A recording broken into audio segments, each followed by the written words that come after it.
शासनाचा प्रयत्न सरकारचा प्रयत्न चालू आहे। मला वाटतं आज निश्चित तोडगा निघन आणि मनोज जरांगे पाटलांनी ज्या ज्या काही मागण्या केल्या त्या शासनाने म्हणजे मला सांगायचं की त्यांनी ज्या मागण्या केल्या त्याचा शासनाने दखल घेतलेली तसं काम चालू आहे आणि मला वाटतं त्याच्यावर आज निश्चित तोडगा निघल्याशिवाय अगदी आणि हे ताजी दृश्य आपण पाहू शकतोय।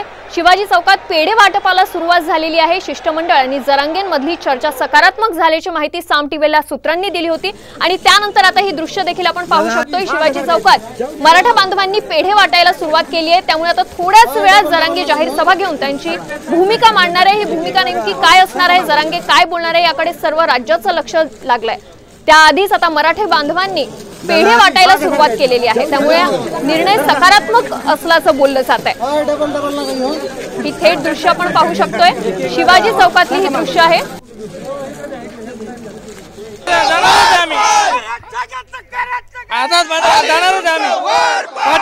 पाटील आता जे म्हणतील ते करणार आम्ही, पण आरक्षण घेतल्याशिवाय माघार जाणार नाही।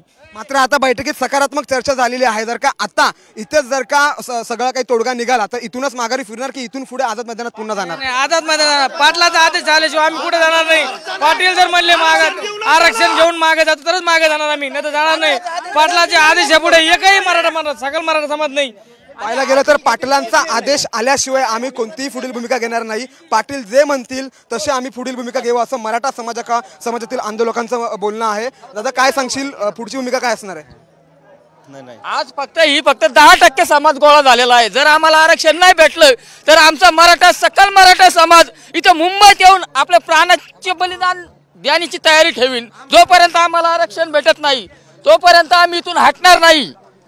जोपर्यंत आम्हाला आरक्षण भेटत नाही मोहिनी तोपर्यंत आम्ही इथून हटणार नाही। वेळ पडली तर आम्ही आझाद मैदानात देखील जाऊ। ही आक्रमक भूमिका जी आहे ती मराठा समाजातील आता आंदोलकांनी घेतलेली आहे। मराठा समाज हा नतमस्तक होणं पण जाणतो आणि समोरच्याचा शिर उडवणं पण जाणतो। एक मराठा पाहणं हेच महत्त्वाचं आहे की मनोज जरांगे पाटील आपली सभेमध्ये काय भूमिका मांडतात, आझाद मैदानात जातात की नाही, की इथूनच विजयाचा गुलाल उधळून ते पुन्हा माघारी फिरतात।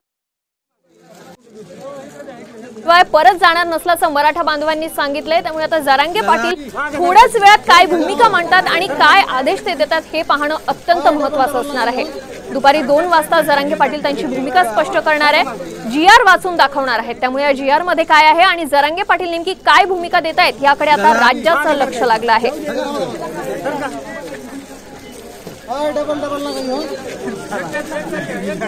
दरम्यान या सगळ्यावरून विरोधकांनी सरकारवरती हल्लाबोल केलाय, पाहूयात।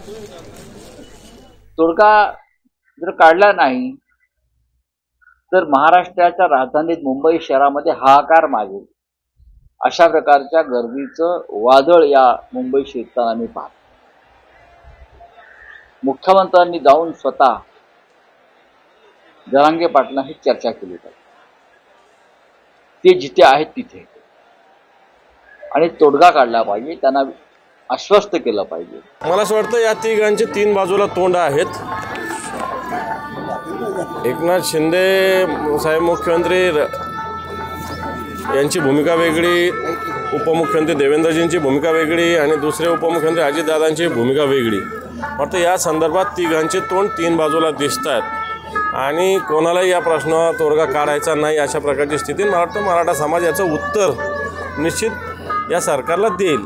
मी आज चॅलेंज करतो की भारतीय जनता पार्टी, नरेंद्र मोदी पासून भारतीय जनता पार्टीचे सगळे नेतेही महाराष्ट्रामध्ये आले तर इतकी भीड इकट्ठा करण्याची ताकद त्यांच्यामध्येही नाही आहे जितकी मनोज जरांगे यांनी करून दाखवलेली आहे। ही क्षणात मनोज जरांगे पाटील हे त्यांची भूमिका स्पष्ट करणार आहे। 2 वाजता ते सरकारच्या GRचं वाचन करतील। साऊंड सिस्टीम व्यवस्थित नसल्यामुळे मनोज जरांगे यांनी थोड्या वेळासाठी संभाषण थांबवलं होतं। नवीन साऊंड सिस्टीम मागवण्याबाबत चर्चा केली आहे।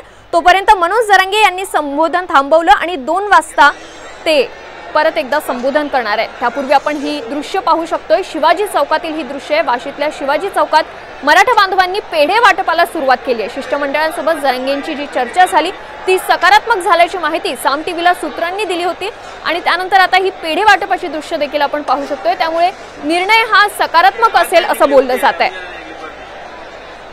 माझ्या मायबापाला सर्व गोष्टी ऐकू येणं गरजेचं असल्याचं जरांगे म्हणाले होते। त्यामुळे त्यांनी सभा 1 तासांनी पुढे ढकलली आहे। अगदी काहीच क्षणात ही सभा सुरू होणार आहे आणि मनोज जरांगे पाटील हे त्यांची भूमिका स्पष्ट करणार आहे।